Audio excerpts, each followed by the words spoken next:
আমাদের মতো দুজন অসহায় মানুষের উপর অত্যাচার করতে, মারধর করতে তোমাদের লজ্জা করছে না?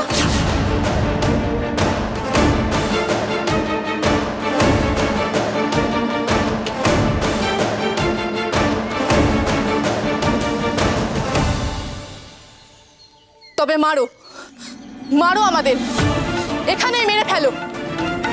ছি, তোমরা মানুষ? তোমরা মানুষ বলে নিজেদের পরিচয় দাও?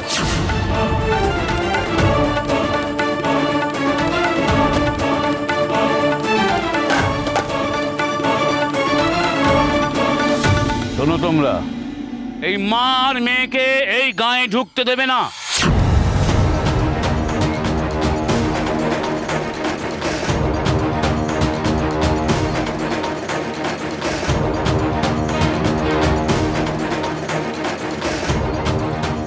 কেউ কোনো সাহায্য করবে না, যে সাহায্য করবে সে একঘরে হয়ে থাকবে।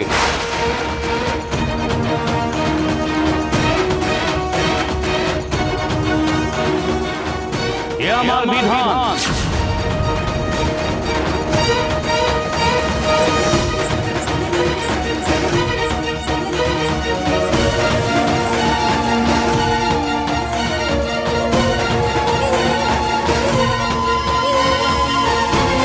চলো সব।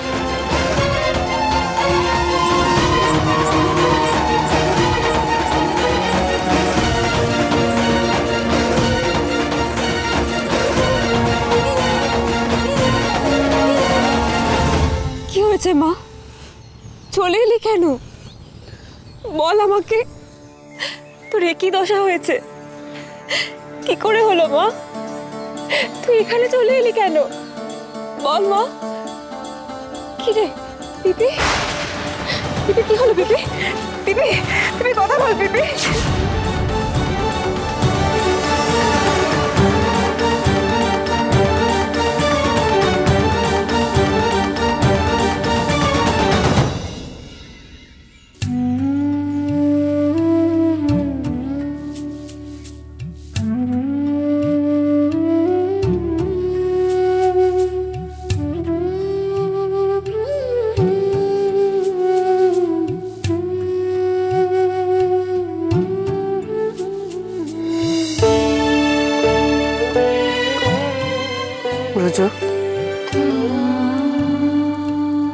আর কতক্ষণ এভাবে মনমরা হয়ে বসে থাকবি বাবা?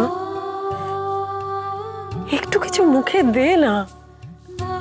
এভাবে চলতে থাকলে তো শরীর খারাপ করবে। আমার গলা দিয়ে খাবার নাববে না মা, নিয়ে যাও। খেয়ে নে দাদু ভাই, খেয়ে নে। দেখ, তুই যে খাচ্ছিস না এটা যদি ওই মেয়ে জানতে পারে তাহলে বড় কষ্ট পাবে রে। এই কদিনে মেয়েটাকে যতটুকু চিনেছি, বড্ড নরম মনের মেয়ে। ওর জন্য কেউ কষ্ট পাচ্ছে এটা সে মেনে নিতে পারবে না। আমার দিকটা একবার ভাবো তোমরা, আমি কি করে খাই? যে মেয়েকে বাড়িতে বিয়ে করে নিয়ে এলাম তার ভরণ পোষণের ভার নিল, সেই কথাটা নিহাতি একটা কথার কথা রয়ে গেল। ইচ্ছে ভালো তো যদি বিয়েটাই না করতাম, তারা তো এইভাবে নিঃস্ব হয়ে যেত না। আচ্ছা মা, ওই মামে এখন কি খাবে কি পড়বে এটা ভেবে তো আমি পাগল হয়ে যাচ্ছি। বড় আফসোস হচ্ছে মা, বড় আফসোস হচ্ছে। প্রফুল্লর জীবনটা আমি এইভাবে নষ্ট করে দিলাম। আমরা সবাই সবটা বুঝতে পারছি বাবা, সবাই। কিন্তু যে মানুষটা বুঝলে এরকম একটা কাণ্ড ঘটতো না, তিনি তো কিছুতেই বুঝতে চাইছেন না। বল, তুই তো তোর বাবাকে চিনিস ব্রজ, উনি কারোর কথা শুনবেন না, নিজে যেটা ভালো মনে করবেন সেটাই করবেন। বাবা মশাইয়ের মুখের ওপর আমি কথা বলি না, কিন্তু তোমরা তো কিছু বলতে পারতে। প্রফুল্ল অসহায়ভাবে একা একা অপমানিত হলো, আর তার তোমরা চুপ করে রইলে। বাহ, চমৎকার। আসলে তোমার আর কি, সে তো পরের মেয়ে, তোমার ছেলের তো আর অপমান হয়নি। আসলে হয়েছে মা, প্রফুল্লর চেয়ে আমি আরো বেশি অপমানিত হয়েছি বাবা মশাইয়ের ব্যবহারে। ব্রজ, একটা মানুষের সবকিছু নির্ভর করে তার বংশ পরিচয়ের উপর। সত্যি সত্যি যদি মেয়েটির মায়ের চরিত্র না, না, এই কথা আমি বিশ্বাস করি না। তুমি তো তাকে দেখোনি, তাই তুমি বুঝতে পারছো না। অমন মানুষ খারাপ হতে পারে না। আচ্ছা পিসি ঠাম্মা, তুমি তো ওনাকে দেখেছো, তুমি বলো ন্যায়রত্ন মশাই যা কথা বলেছেন তা কি ঠিক? মিথ্যে মিথ্যে মিথ্যে। আমার এত বয়স হয়ে গেল, আমি অনেক মানুষ দেখেছি। ওই মেয়ে কখনো খারাপ হতে পারে না। মিথ্যে বলেছে, মিথ্যে। ন্যায়রত্ন মিথ্যে কথা বলেছে। একটা এত বড় মিথ্যে সত্যি প্রমাণ হলো আমার চোখের সামনে, অথচ আমি কিচ্ছু করতে পারলাম না, চুপ করে রইলাম। মা, তোমার কি এতটুকু মায়া পড়েনি প্রফুল্লর ওপর? তাও কেমন চুপ করে রইলে? যে মেয়ে ঠাকুরের হারিয়ে যাওয়া মুকুটটা খুঁজে দিল, সেই কোথায় হারিয়ে গেল। আমরা তাকে ধরে রাখতে পারলাম না, আমরা তাকে ধরে রাখতে পারলাম না।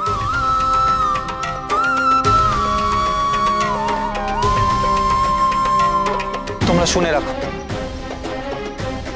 আমার ভালোবাসা যদি সত্যি হয়, তাহলে বাবা মশাইয়ের দেওয়া সমস্ত কলঙ্কের কালিকে প্রফুল্ল মিথ্যে প্রমাণ করে এ বাড়িতে সসম্মানে একদিন ফিরবে। আর যতদিন না সে ফিরছে, এ বাড়ির কোনো কিছুই আমার ভালো লাগবে না, বিষ মনে হবে।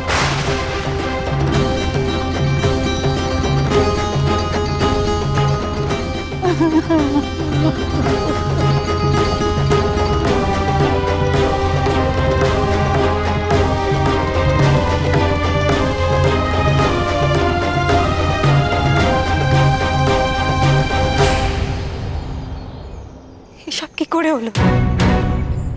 এত বড় সর্বনাশ তোর কি করে হলো পিপি?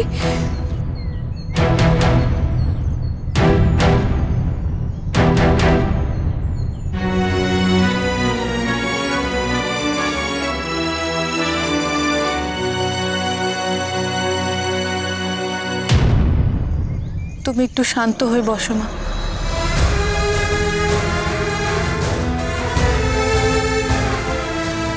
কি করে শান্ত হব? এত কষ্ট করে তোর বিয়ের জোগাড় করলাম, আর ভগবান এসব কি করলো? এত বড় সর্বনাশ হয়ে গেল।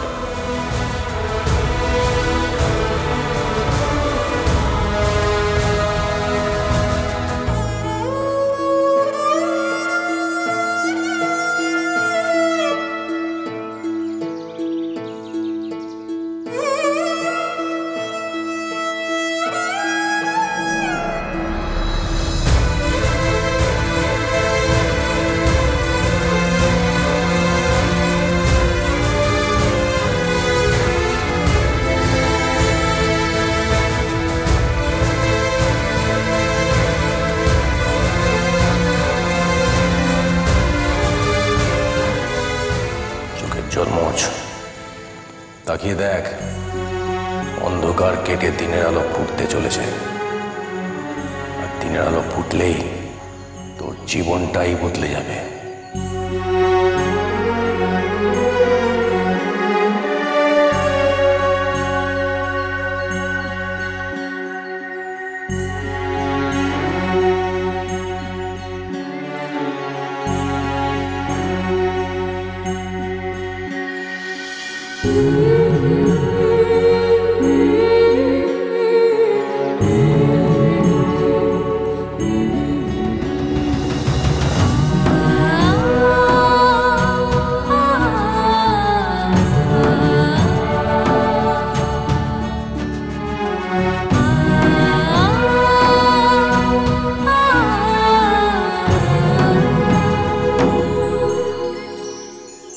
পিপি, পিপি কোথায় যাচ্ছিস? মা আমি একটু আসছি।